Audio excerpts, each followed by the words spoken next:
What's up, YouTube? Today we are going over my day two. I'll say day one, day two with the iPhone SE Gen1. And I'm moving from the iPhone SE Gen2 2020. So it's 2020, and then we have the 2016 model. Thank you for joining us, Athena. And so what I ended up doing is I wanted to have this phone as my like house phone.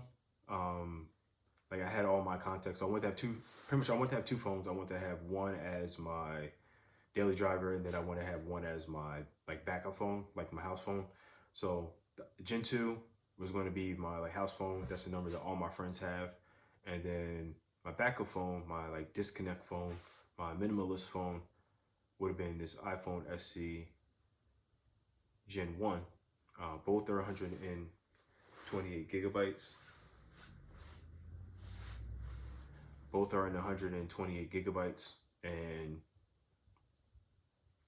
the reason for this is this is a classic iPhone. This is hands-on Steve Jobs, one-hand functionality. I can almost grab the whole phone with my full hand. And I was going to swap the Gen 2 out for the Mini if it was a little bit smaller. But I checked the Mini out in the store. I'm still going to purchase it eventually, and I'll do a review on it. But to me, it was still too big. Like when I looked at the display and how the apps fit in the display, it just seemed like it wasn't from the design aesthetics, is to me, they could have made the form function a little bit better. And I apologize, this is my cat seeking attention right now, and she's playing with the toy, so I apologize for the noise. And I don't know, I wish the iPhone Mini was this size with full bezel to bezel reach, and minus the toolbar. And I always like these old phones and playing around with them because I like the just the functionality of them. It reminds me of a computer, and it feels not archaic. It definitely feels dated in comparison to the new phones with the A13 and A14 chips, but it still operates. It's still running iOS 14. It has some flaws just from the day or two that I've been using it. I would say it forces me to spend less time on my phone, which I like. It's kind of very direct. You know what you're getting with this. So I would say the downsides are camera, obviously. Now the second one, I don't know if it's due to the network in my area. Sometimes I feel like the internet isn't operating as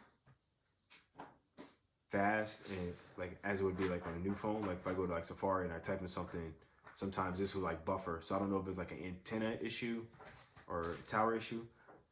So that's just something I've acknowledged. I'm just making a mental note of.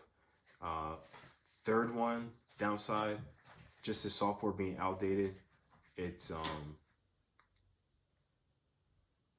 not the software being outdated, the processing chip. I believe this is an A9 and this is an A13. So this is definitely gonna be a lot faster going through it, but don't sleep on this iPhone SE Gen 1 because it's a reason this is the longest supported iPhone with the software updates. And trust me, it's on as a daily driver, you can definitely do this in 2020 because I'm doing it, and I have no issues whatsoever overall with using this phone and with the intent that I plan on using it. So that's just my first daily take. I'll do a video update at the end of the week of my overall opinion of this phone and just my experience with it. Peace. Thank you for watching.